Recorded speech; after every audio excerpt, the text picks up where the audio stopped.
And back we are in all our glory. Welcome back to the High-North Dialogue 2021.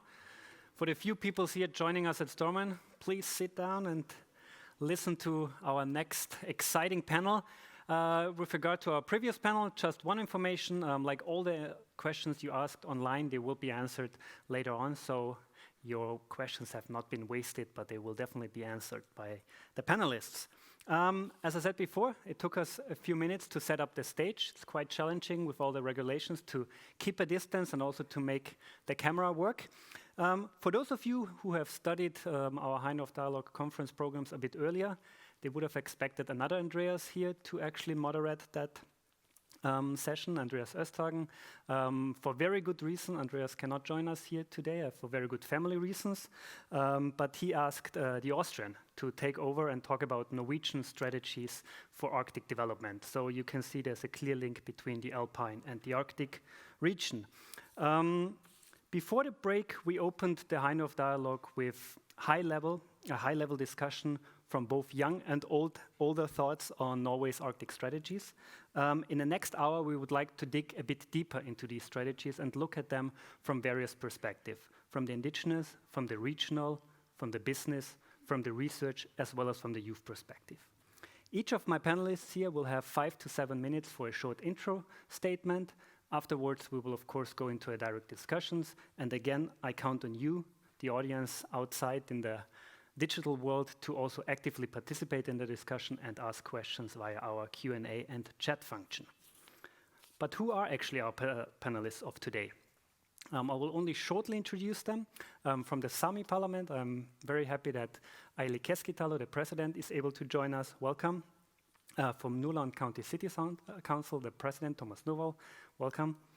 From UiT, the Arctic University of Norway, Gunhild Høgensen-Schøf, thanks for coming down. From the Confederation of Norwegian Enterprises, please welcome the Regional Director for Nordland, Bjarmann-Simonsen. And from our very own New University, we'll welcome Fan Alice Gao, a student of our partnership program with MGIMO University and East China Normal University in Shanghai. As you all know, the High-North Dialogue is about fresh and innovative thinking.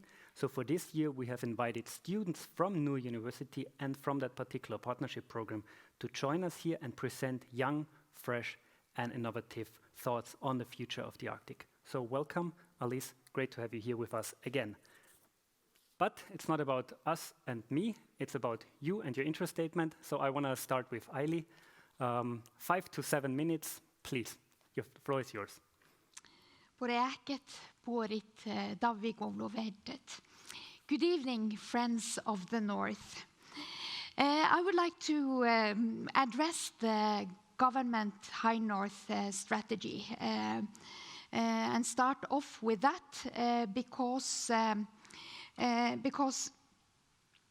it is very newsworthy in these days as we are debating it on many levels in the society. I would say that there was quite an inclusive process leading up to the strategy.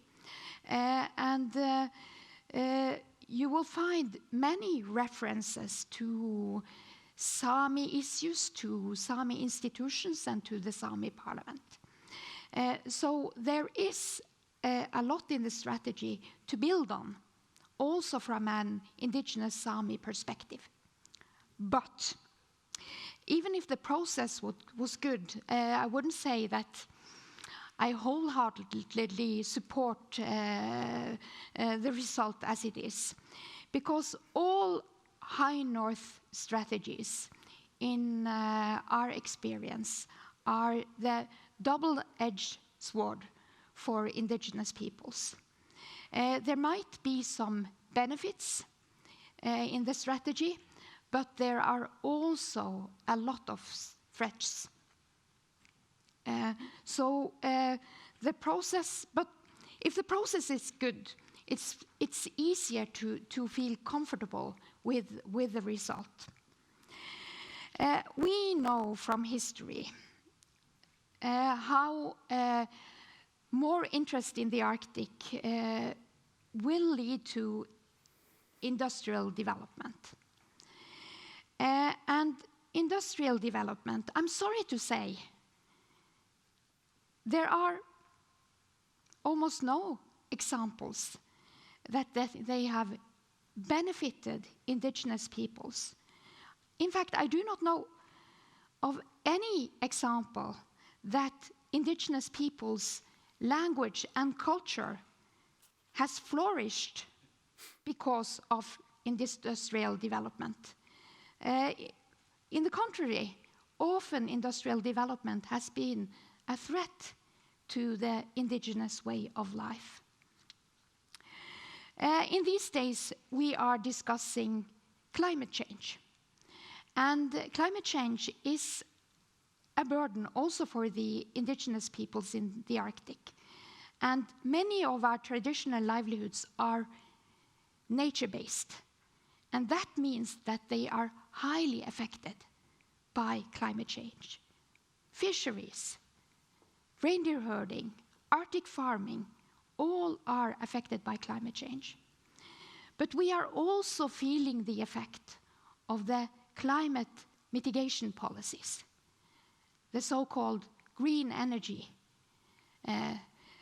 the so-called wind parks, which are really wind industry installments. The save the world rhetoric that we often find in the debate about northern policies, it has a backside, a backlash that we are feeling really strongly. And also in these days, we have the pandemic situation. And because we live across borders in the three Nordic countries, Norway, Sweden, Finland, and Russia, Norway, Sweden, Finland, and also in Russia, we feel the border situation very strongly. It's affecting our social relations, our cultural relations, and also our businesses and livelihoods.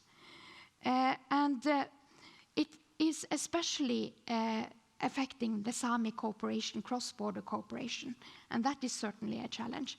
And what my fear is that the pandemic situation will be kind of another reason, another explanation for more industrial development in reindeer herding areas.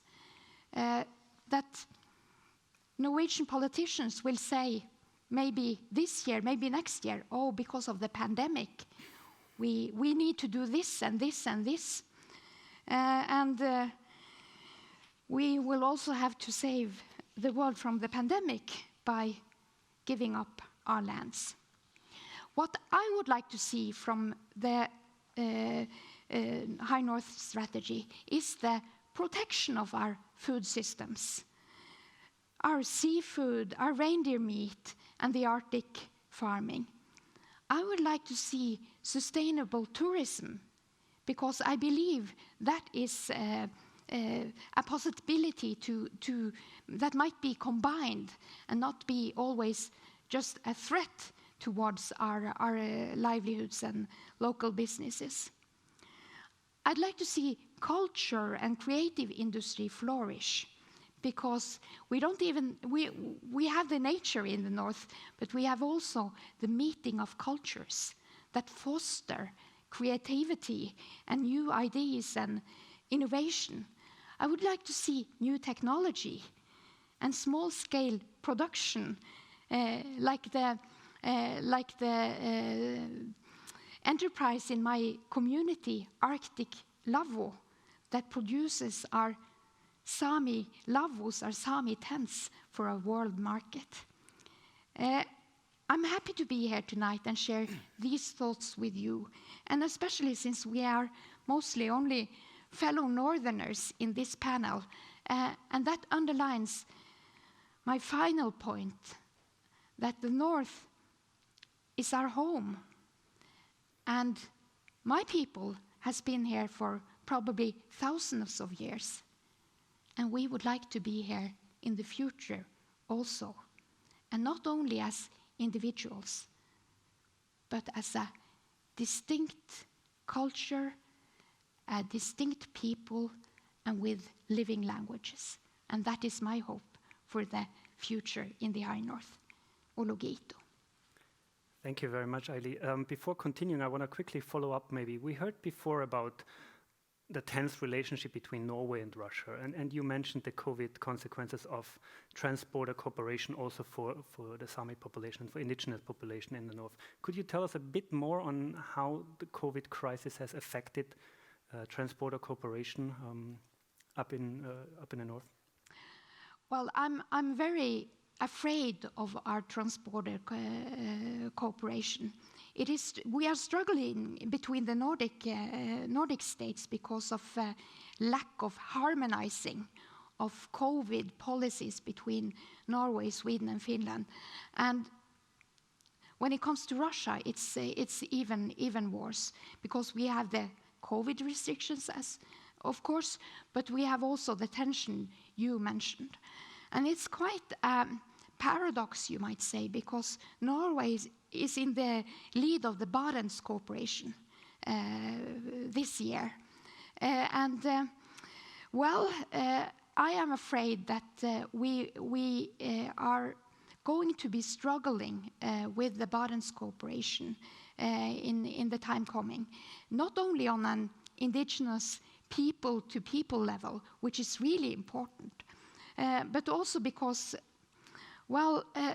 it seems that this tension that you are describing is affecting also Norway's investment in the Barents Cooperation. So I fear for that. Okay, thank you very much. Something to further discuss. I want to continue with Tomas. I mean, maybe we can also then tackle the question of how regions are affected by the COVID crisis and related trans-border cooperation and related problems. But first, the floor is yours. A couple of minutes for the intro statement. Well, thank you. It is a bit of a, I have the privilege of being one of the kind of elected political leaders in what is, I believe, the most attractive, the most fantastic, prosperous region in the world. And then it is a bit sad that you have to wake up every morning and concerning about the population. It's not really like that. But of course, we have some obstacles that we have to overcome. First of all, I would like to say that in the last sequence, you heard that everybody agrees that it is the young people that are important. I totally agree on that. They are the ones who are our future. But there is one main obstacle that we have to overcome if we're going to change the development in the Arctic. That is what I like to call the Arctic resource paradox. It is very similar to any other resource paradox, which is where a land or a region is very rich on natural resources, but they are often socioeconomically underdeveloped and have low levels of democracy compared with countries that have few natural resources. We do not have a problem with democracy here, but we can see some of the same tendency here. Even though our economy is reasonably strong, we saw in the last Business Index North a report that economic growth in the Arctic does not improve the economic situation for the Arctic population. So even if you have a lot of natural resources here in this region, only a small portion of the wealth generated from it stays in the Arctic. That is what we call the Arctic paradox. And I think that is something that just has to change.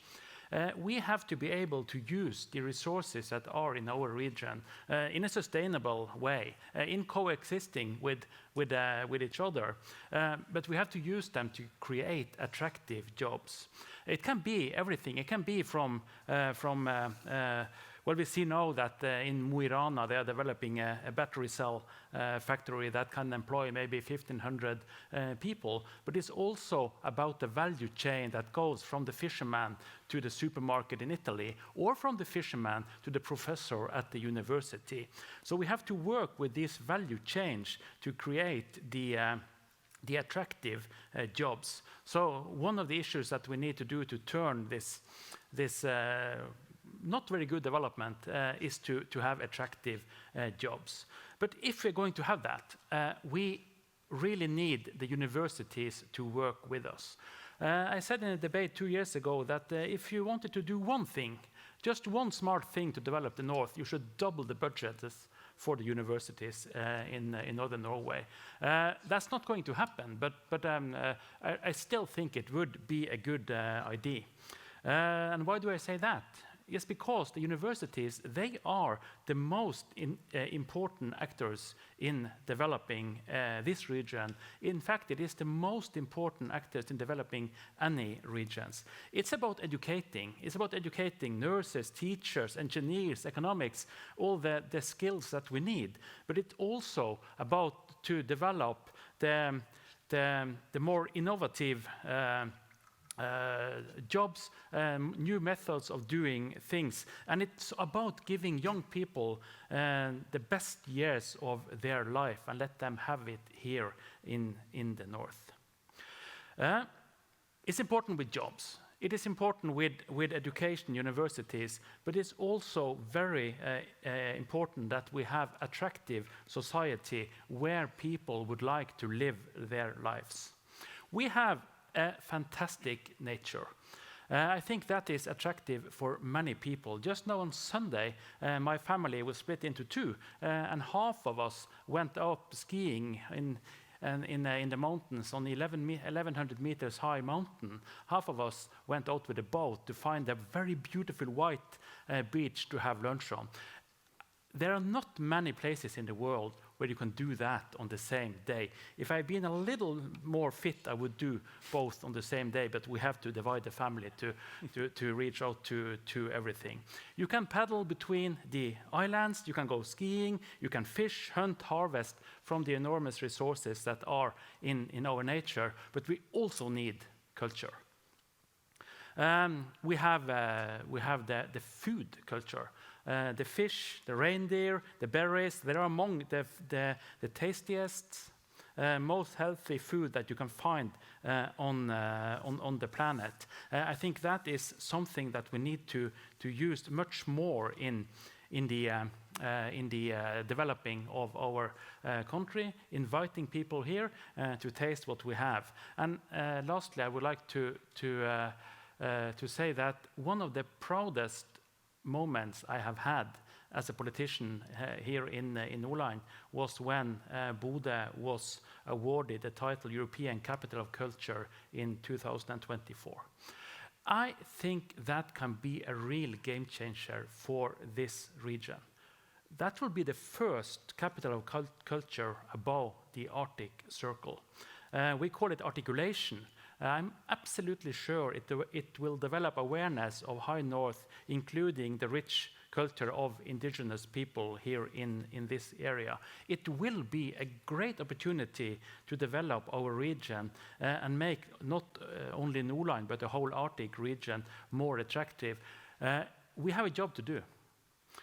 Using this possibility to show Europe, show the world what we have and what we are, but also use it as a possibility to invite people into our region and show that Arctic, it's not just cold, it is also very, very cool. Tusen takk. In our previous debate, there was a quite interesting intro on the matter of infrastructure, a topic you didn't mention now. And I wanted to know, as a quick follow-up question, like what are your thoughts on this entire infrastructure debate from a personal point of view and maybe from a regional politician point of view? Well, infrastructure, I'm a politician here, so infrastructure is really, really important, and we need it to develop the industry and everything. But remember that God did not create Northern Norway just so that we should have a place to put the railway.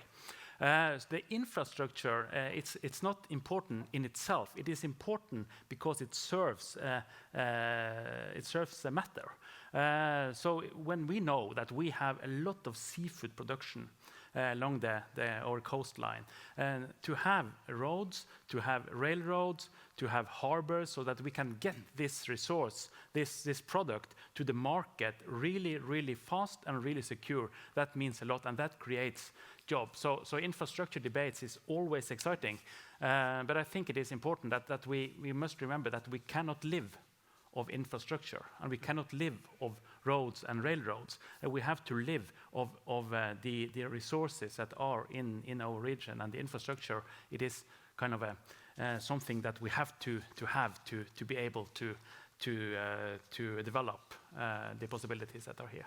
Cool. Thank you very much. Maybe we can then later on discuss that also from an indigenous point of view and regional point of view tonight. I would like to continue with you, Gunhild. You just heard we're going to be rich at the universities. There is double our budget in the future.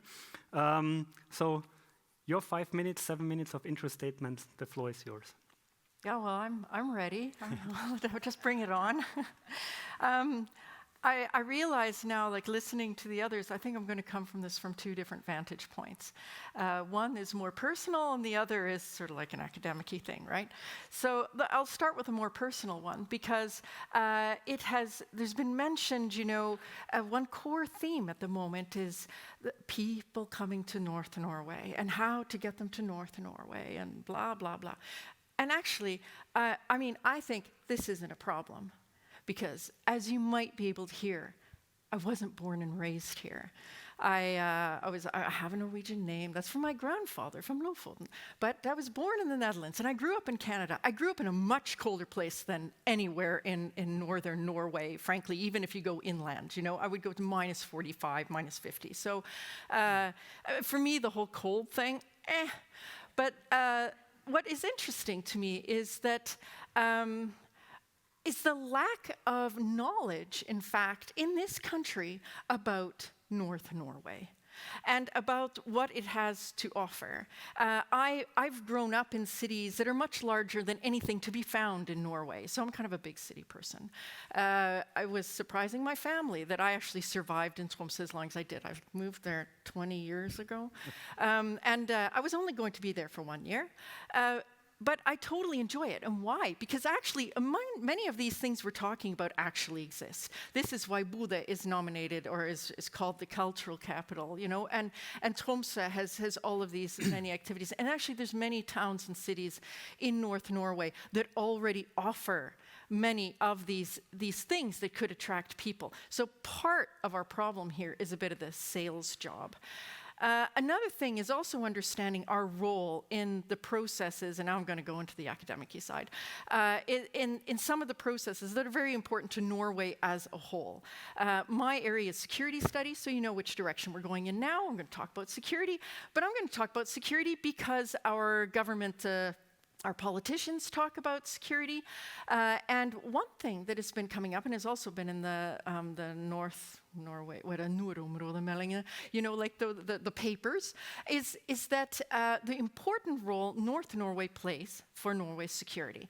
This has to go for economics, but it's a geopolitical position, its strategic position, its importance to NATO. So we're living in a heavily important region. Then one goes to, but then it means sort of a militarization of the region. And so we get into, like, you've probably heard about these nuclear-powered submarines. I do all this in Norwegian, so I'm forgetting how to say this in English. Anyway, so, the power of the submarines and the Americans coming onto, deployed onto different bases in Norway. But one thing that our current foreign minister said not too long ago, and she's also written a paper about this, or is included in a paper, that one of the most important things to Norway's security is the population in North Norway. So we also need to think about this both in terms of how do we bring people, because we do need people in this region, absolutely. But we also need to think about how are people going to live here. We've heard about the importance of living sustainably and respecting the different cultures with it, because there's a lot of cultures in North Norway as well. This is not a static region. It's represented by both indigenous peoples, by Sami peoples, by Kven people. We have Russian people, many different immigrants. So many cultures are represented here. So, but how can we look at this in terms of security? So I'm going to bring to the table a concept that I've been working on with one of my PhD students at home in Tromsø, Kat Hodgson. So tick to her. But we've been talking about comprehensive security. And why? Because of the fact that exactly what Ina Søreide had said in her work was that people are so important. Well, you don't get that sense if you're only taking a militarized perspective. Comprehensive security takes a look at the different types of perspectives of security that are operating at a given time in a given space. So we can look at this from that we have economic security interests, and we've heard a lot about that already, and that has to do also with the industry and building it up, but also about traditional lifestyles and traditional economies. So how does economic security function in relation to our perceptions about environmental security, as well as human security, being us, societal security, being sort of like beredskap, preparedness. All of these things are actually interacting at the same time. And we in this region, because of our location and because the sort of military political security is also imposed very heavily on our lives and even on our daily lives, when we realize that, just outside of the university hospital in Tromsø, there will be these nuclear powered submarines. What happens if there's an accident? And not good. So, this is we are part of this particular picture. But the thing is like, how about starting a discussion about what this kind of comprehensive security actually entails, and in the Norwegian context? So, this means that we need to have a better sense of, or perhaps listen better, how people are having it in the different regions. And we do hear about, and this has been mentioned, I think, a moment ago, not least about Corona. Let's take the sort of like the centralization of certain services. That's been happening over time. We have to save money. That could be hospitals and stuff. That means in the north, we have much longer distances to go to reach medical services. So you remember the Southerners quarantine, Søringskarantene? And there was all this huff and puff about like we should treat Norwegians equally. Yeah, but we're not, because we don't have equal access to services such as healthcare services in the north, because they're spread apart. That was just one example. And just to touch onto the train thing, because actually the train has a role to play in the dialogue about comprehensive security. Why not have the train, but also the environmental possible benefits of this, multiple ways of transporting things through the north, rather than relying, say, have you been on our roads? Have you, like, seriously, driven between here and Tromsø? Nasty. So rather than relying on these roads or some boats, we need to look at these in a combined manner. And the way the train was sort of presented on the sort of like the negative side, trains can also connect communities, both the larger cities, but also the smaller communities along the way, so that young people who want to live in the north don't have to live in the expensive cities where the housing prices are too much, but they can live a half an hour away in a cheaper environment, maybe better job opportunities, but they're not disconnected from the cities, because they could just hop on a train and go for the evening to wherever, So we have to think about, in terms of lifestyles, that comprehensive security is actually an important part of this entire kind of picture. So you're giving me the look. So no. Please continue. I was just like, how can I follow up? You mentioned of course, the comprehensive security concept, but also the sales job we have as researchers. And we're both researchers. We love our ivory tower. Talk to our own community about the same things over and over. How can we step outside that ivory tower and actually, engage into a broader debate of comprehensive security, and not only about climate change and potential conflicts in the Arctic? I think we literally have to do just that, what you say. We have to step out and we have to go into the community. And for example, in the recent times, I have been having the honor and privilege of being able to do stuff with Tromsø kommune, for example. And I'm really glad to be able to do that and hope to be doing more. And also with the fylkeskommune and statsforvalteren, I can't say fylkesmann. I think it's our obligation to start, or if we haven't already, and many of our colleagues are, in fact, particularly working in Norwegian politics, but also those of us working in international politics, because we recognize the relevance of municipalities in Norway in the whole international picture. And our role is also to help facilitate, get those voices out there. We can write op-eds like kronikker. We can write to the local medias, we can write to the national media, but we can also write scientific papers. So there's multiple avenues that we can take to, in cooperation with people in our communities and beside our communities, and to help raise these voices into sort of a broader discussion. I couldn't agree more. Daniel, I want to continue with you and your thoughts on the infrastructure matter. No, first of all, your short introduction statement, and then we'll take it from there. The floor is yours. Thank you. As always, it won't be short, but I'll try. But I think I have to comment on the railway. Yeah, I believe that if you maybe exchange some kilometers of the railway, you might even triple the budgets of the university in the future. So that might be a good investment as well. But Your Excellencies and ladies and gentlemen, it's a great honor to be here with you on your screens and also here in the library all across the Arctic. In this great time of change and disruption, we need more dialogue, more of this. Time to talk and listen and discuss how we together can create the change we need for the future we want, as a good saying is. So I would like to thank the High North Dialogue team for getting us together in this digital sphere and also here in the library. But let's start out with the problems. There can't be any opportunities without them. And if you have nothing to solve, why should you then be out looking for opportunities? In the question regarding the Arctic, it seems we are too afraid to talk about the problems, so we drown them in glossy pictures of great opportunities. We've seen all the pictures. And ladies and gentlemen, no one can survive in a vast ocean of opportunity without the kind help and hand of, and guidance of, pardon my North Norwegian, a shitstorm of problems. And they are everywhere, but so are also the solutions. One paradox, though, some seem to think that we should solve the problems of the world by doing stupid shit, as President Obama said we shouldn't do in the Arctic. Stupid shit like conserving, preserving, and protecting most of the Arctic areas in a manner that prevents us from creating the solution the world needs. Yes, this is where the global problems show themselves the most, but no, this is not the place where they are created. In fact, this is where they are being solved. As we speak, the great work of Freyr, which the President mentioned, sets the scene. They have set out on a mission to decarbonize transport and energy systems in the world with clean, high density and high quality battery cells. That sounded like a commercial. Creating values and jobs and welfare in the process, saving the climate.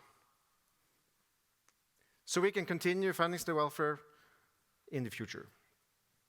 And reach those sustainable development goals, getting rid of global poverty once and for all.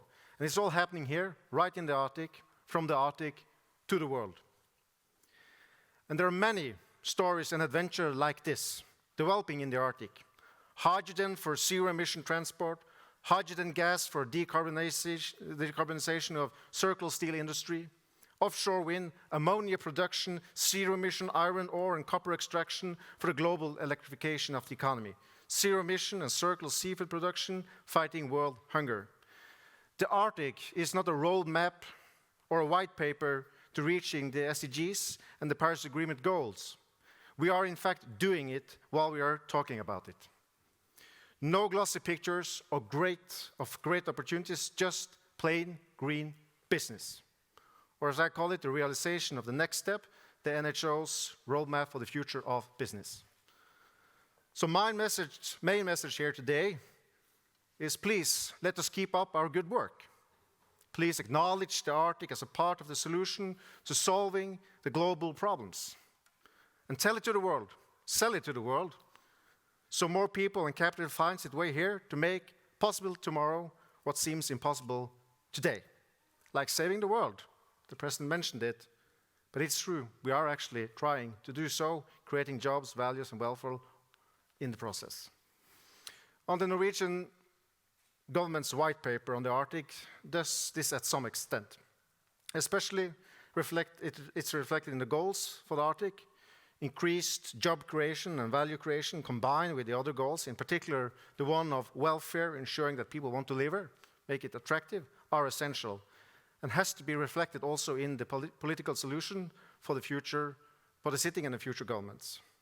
I didn't try to foresee the election results, but there will be some sort of new government. Everybody knows that.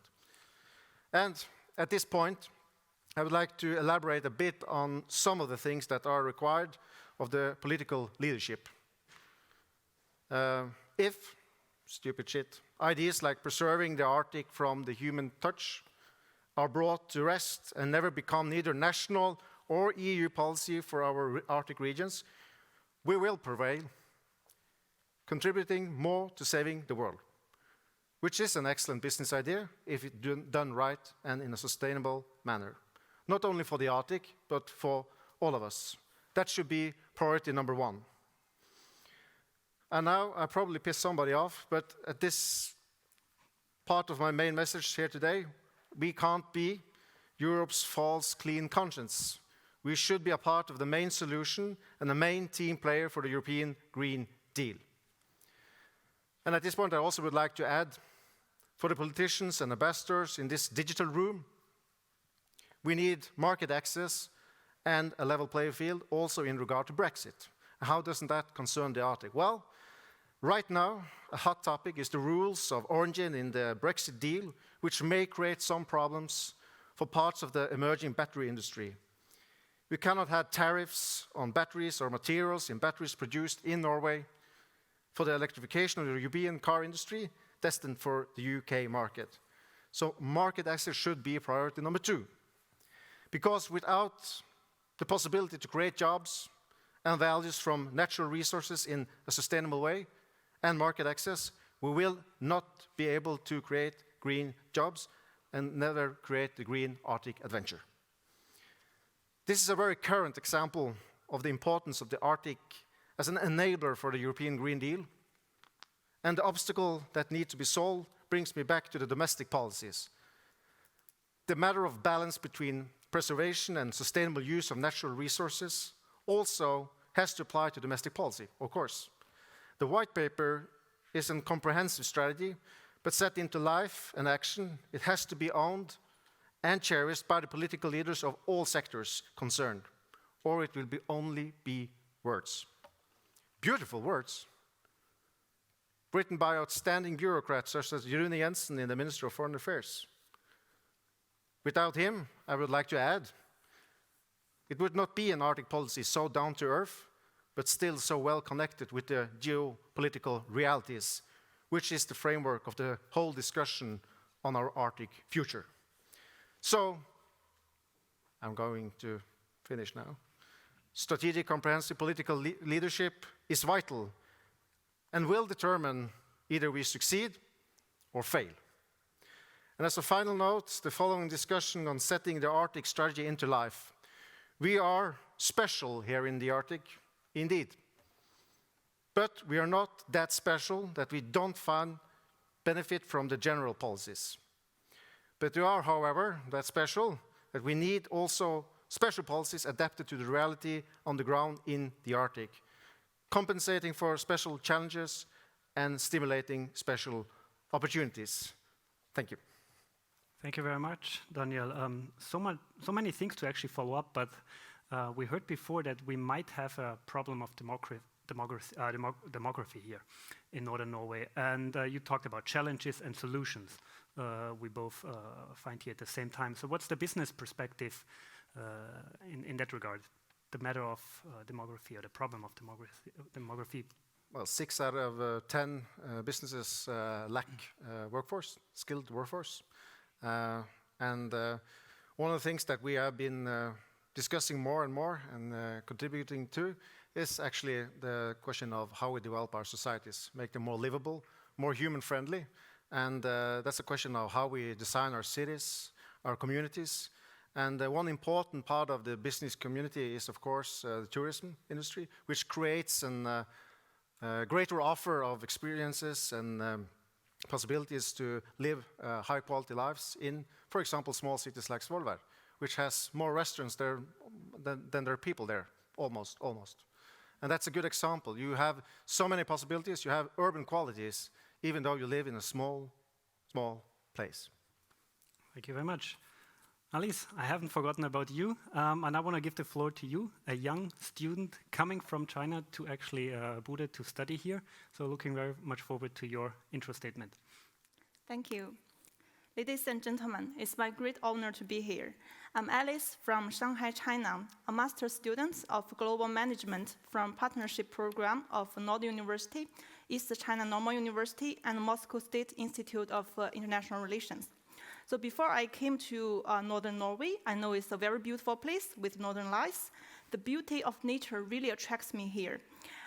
Now, after listening to the Prime Minister and the leader of the Labour Party, I realized that the northern Norway interests me, not only because of its unique natural environment, but also its future of infrastructural and business development.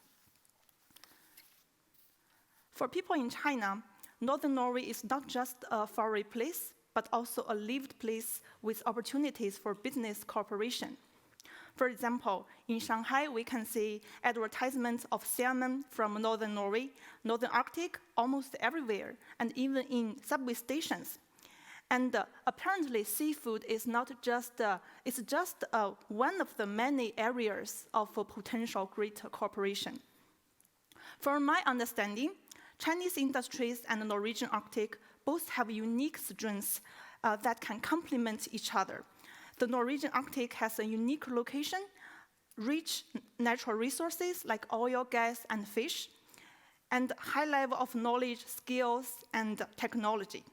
But to attract entrepreneurs, to create attractive jobs, to tackle the depopulation, it still needs large amount of capital and large markets, and also, like the Prime Minister said, infrastructure.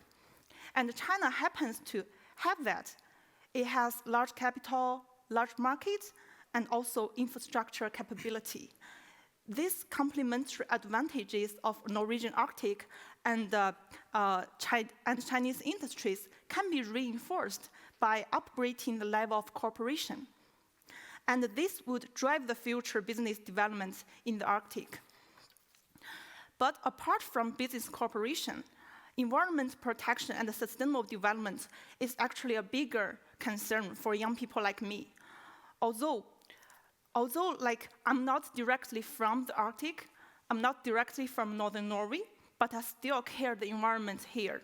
Because it's Arctic, the environment here is so fragile that compared to other regions in the world, so that we cannot afford the same level of pollution like we humans did elsewhere, such as tons of waste and rubbishes from industries and people.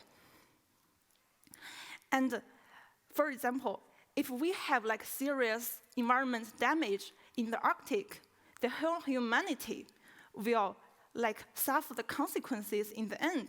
So we really have to unify in this environment protection in this area.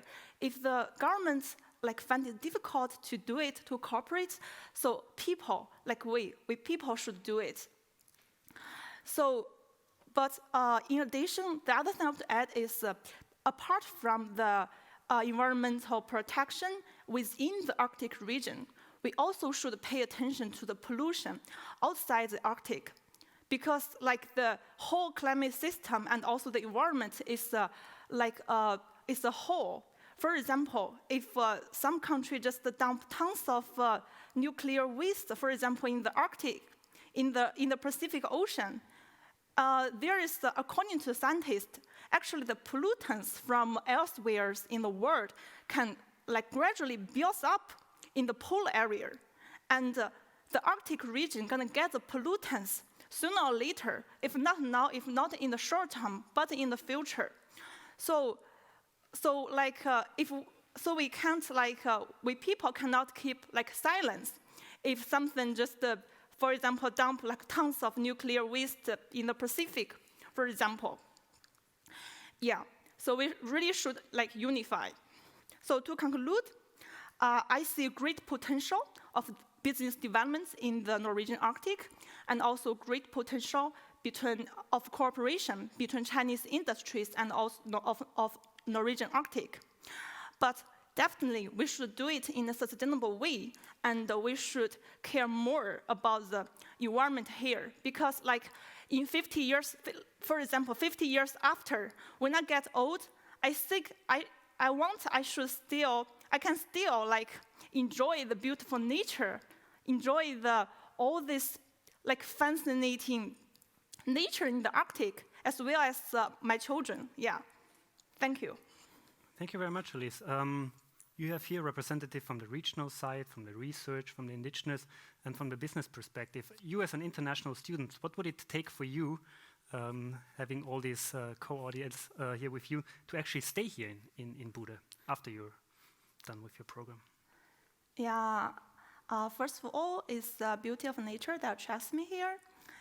But also, actually, I have a way to come here. It's a partnership between universities in Bude and also with our university in China. So I should say that more university partnerships, for example, with other universities, for example, in China or in other countries, will definitely attract more international students here. Yeah. Thank you very much. There are so many things I should follow up, but I promised you that this is an interactive digital conference. So I'm looking to my colleague Honge, who has a couple of questions from you. Oh, here you are. I see you. Here I am. Yes, you can hear me? Yes. Good. Thank you. We invited all the viewers online to pose questions to you guys. So we got a few questions, and the first one goes to Professor Gjørv. The question is, can you talk a bit about the bounds of comprehensive security? At what point does this concept end? Meaning, at what point does something become no longer security and just, a different concept, like environmental security becoming just environmental issues? Oh, well, now you've just asked for a lecture. But I'll try my best to be brief. I mean, it's a very good question, because one thing that the joys about, security, this concept is actually a thousands of years old concept. It did not have anything to do with either military or the state to begin with. It had to do just with us, that we had it good. We were free of fear, free of worry. That's it. Not very complicated. But of course, it has changed over time, or at least the ways it's been operationalized has changed over time. And particularly in the last, say, 150, 200 years, it became very much geared towards the state. So when I talk about comprehensive security, that is portrayed nowadays in security studies as widening the security concept. And then you get questions like this, but where does it stop? Then everything becomes security. Well, which is a very good point, where does it stop? But you could say that there's, or what we talk about, there's some factors to think about it. We first take a look at actors, and this can be from people to states to communities. There's an actor that has certain values that they prize above all other. In other words, their existence doesn't necessarily have to be physical existence, can be sort of an identity existence, sort of like what the president was talking about, not sort of, but very much like that. But that their existence is bound up in the in these particular values. So they will engage in certain practices. That can be the deployment of military, but can be many other things. For example, development of cultural skills, cooperation with others, various sorts of things practices that one does. But key also to those values is that there's a sort of a sense of survival. We want those particular values or priorities to survive. So that makes it a little bit sharper. So like there may be certain things that we want to see survive, but it's kind of like, if it, it's not there anymore, life goes on. But it's essential to who we are, who we think we are. But it's not just a survival concept because it's about over time, which you also talked about. You want to, the Sami people to be here over a long time. Well, these are sort of like the core things in a comprehensive security picture, because what it means is that there can be different actors. It won't be just one who decides what security means. This is our key priority. It will be protected by this measure, i.e. use the military, and so be it. That's how it is. A comprehensive security approach takes on board and also acknowledges there are competing perspectives on security now, because you have different actors, different practices, different values that are in the same sort of scope. But these things are central to a sense of survival and existence and well-being for the actors involved they're engaged in this. So it's that's a short version, but that's the whole point. And I think actually you mentioned something very important here that I think is excellent to illustrate this, is when you're talking about industry being a double-edged sword. It can have its benefits, but it also can be very destructive. And it's that which comprehensive security attempts to encapsulate and capture, is that tension and debate that, maybe my perception of security will actually be different than yours. How do we reconcile this if we are in the same space at a given time?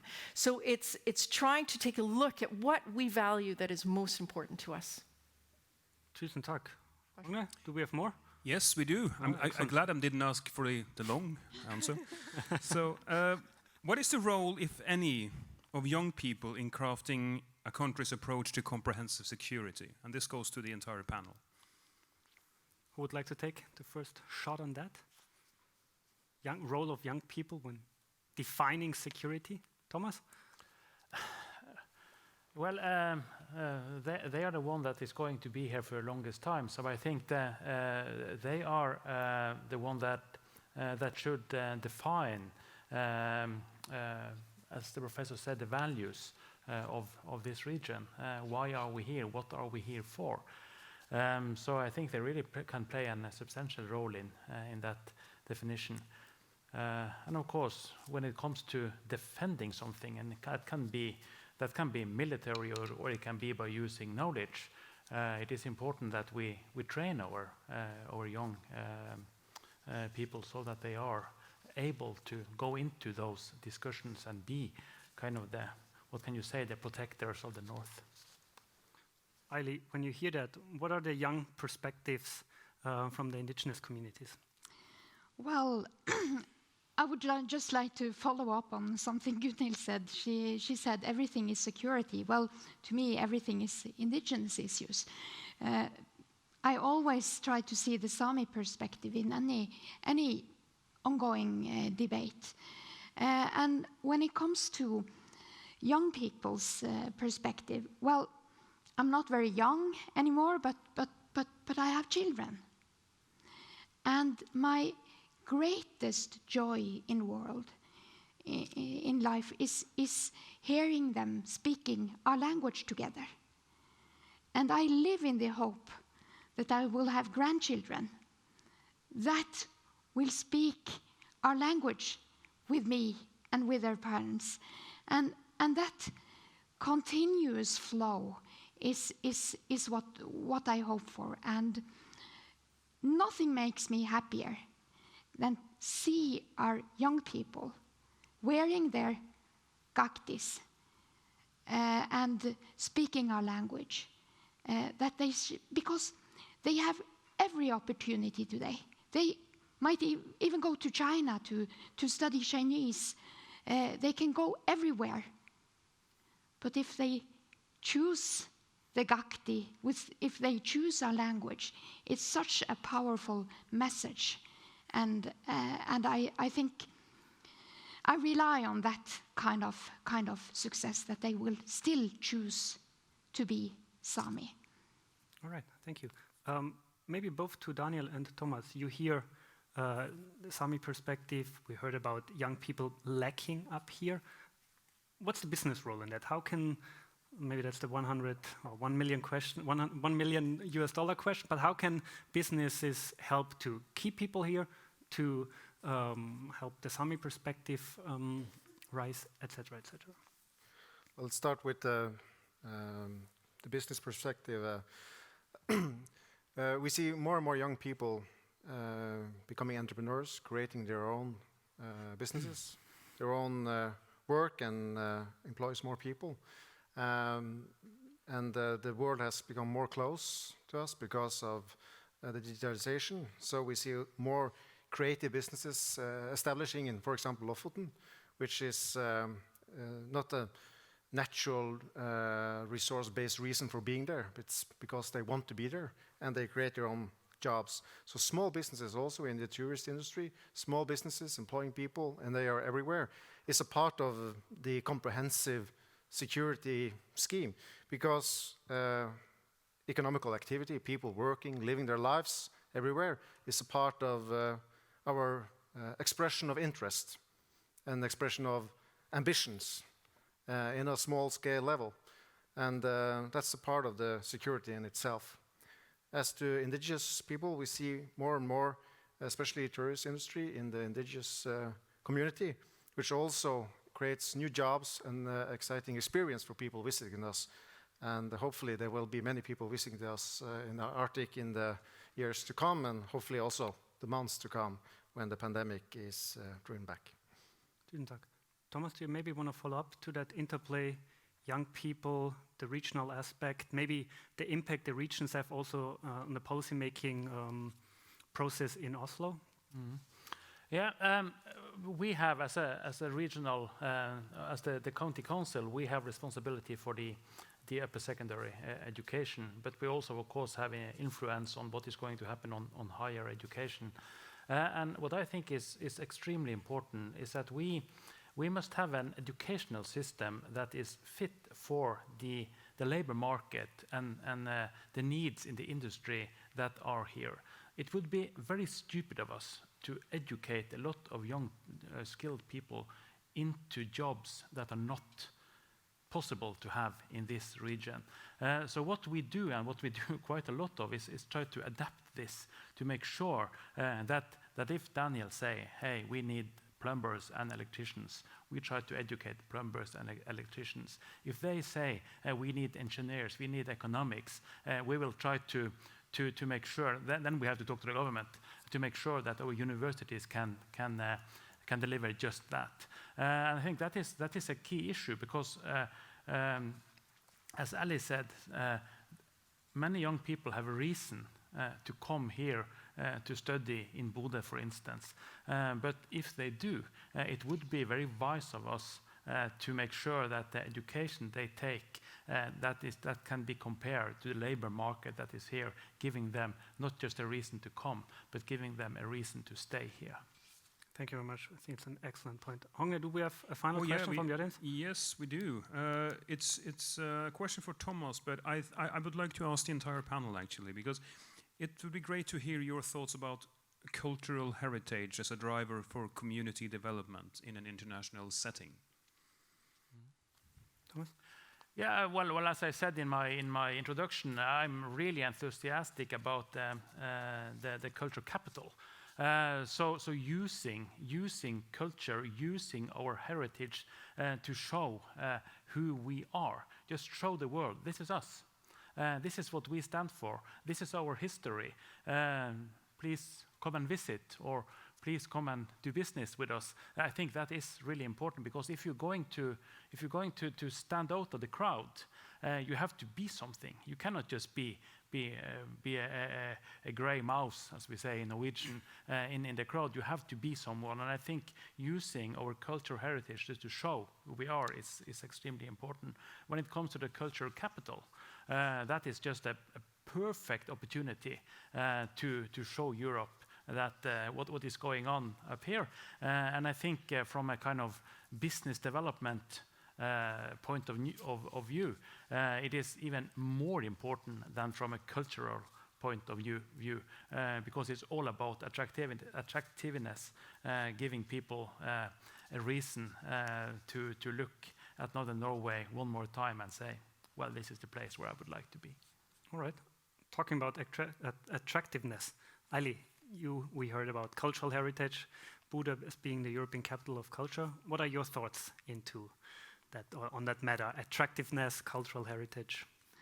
Well, we from the Sami parliament side, we hope to be a partner for Bodø as a cultural capital. And in fact, we are attending the same meeting about just that tomorrow morning.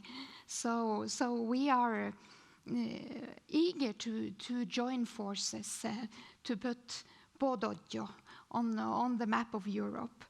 I would just like to mention that tourism could, of course, also be the double-edged sword. But I'm quite optimistic when it comes to tourism in Northern Norway, that it is possible to do it ethically, to do it sustainably, to do it respectfully for indigenous cultures. And one example of that is a joint project where we in the Sami Parliament cooperate with Tromsø municipality, with Visit Tromsø and Tromsø Næringsforening, where the tourism business of Tromsø is in fact a driver for ethical guidelines for tourism, how to do it respectfully. It's a project called Vasa, which means fresh or new snow, and I'm really happy to see that the business sector want to do business authentically and respectfully, and that gives me hope for the future and also for the Sami tourism. You actually somehow all kind of mentioned tourism and sustainable tourism in a way in your presentation. Daniel, maybe you want to follow up, like hearing about sustainable tourism. You mentioned tourism before a bit, like in small, young companies in the sector. Like, what are your thoughts on sustainable tourism up here in the north? Well, there's many ways to answer that question, but I think, in lack of a better word, culture, heritage, and culture is a great brand. If you sell it with soul without selling your soul. And that's all about authenticity, as you mentioned, President. It's authenticity makes us attractive and makes the brand attractive. And we must never compromise on the authenticity. It must be ethical, it must be respectful. And then it's also something that more people would like to experience. And of course, it always comes down to numbers. And now we are discussing sustainability in the tourism industry. And of course, if you increase the numbers, at one point it won't be sustainable anymore. Maybe you should increase the quality and not the quantity. All right. Gunhild, what do you think when you hear sustainable tourism from a research perspective? Actually, I was starting out with sort of like the cultural aspect, but I think, and so I'm going to swing my comment over to actually what was in my head. So both with regards to sustainable tourism, but also perhaps we can say sustainable culture. Because one of the things that came into my head with regards to this question is that we do this very conscientiously in a way that is inclusive, because culture has also been used very exclusive and in ways to keep people out or down or however. So I'm thinking back on not just on, and we're talking about tourism now, but there was a very important point brought up in the previous panel, I think it was Nicole who was mentioning this, about climate refugees. We will have new people, new Norwegians coming here at some point or another. This migration crisis of 2015, it's not over. The climate will bring on both climate refugees, but also exacerbated by various conflicts which have been hyped up with regards to the climate. So when we're thinking about culture, that we ought to be thinking in terms of an inclusive, showing the diversity that we have, and a welcomeness with regards to culture, and use it in a very positive way. This obviously should be productive for sustainable tourism as well. But I think it also, the root is in how we live and how we choose to live with each other here in the north.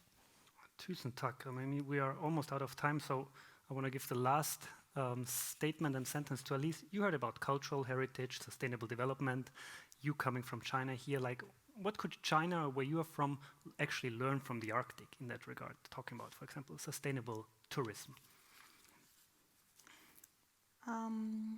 Yeah, actually, China put more emphasis on sustainable tourism in these years. For example, in every holiday, we have a restriction. For example, if there is a tourist attraction, we will have a restriction of the number of people. So people can visit the attraction in order, so they don't start a mess or something. Yeah, and talking about the cultural inclusiveness in the Arctic, I think it's also to do it inclusively, for example, to do it internationally, to attract more international students here and properly keep them here, because many of them, they are talents, they are young professionals, and they can be entrepreneurs. So they can do something here for sustainable tourism, for example, in the Arctic. Because as far as I know, many of Chinese, they are really enthusiastic about the traveling in the Arctic. And this is their dream destination. So I see sustainable tourism is an area of cooperation with great potential. And also to keep the entrepreneurs, for example, from China here, it's very important to have a more favorable residence policy, I think. Because compared to residents in other European countries, it is very difficult for Asia people, for example, entrepreneurs, to be here to apply for a work permit and to create jobs here and to develop business here. Yeah. Thank you very much. So it's about opening borders, more international cooperation, allowing residents from outside Europe easier access to Norway. Maybe something to think about. We are out of time. Where's my camera? Over there. Thank you very much to all of you for joining us and we made the time. I think that's very important for a digital conference. I hope you enjoyed the first day of the High North Dialogue. We'll see each other tomorrow at 10 a.m. sharp, 10 a.m. Central European Time, for a panel discussion on local and global perspectives of Norway's position in the High North. Until then, good night and good luck, and see you tomorrow at the High North Dialogue 2021.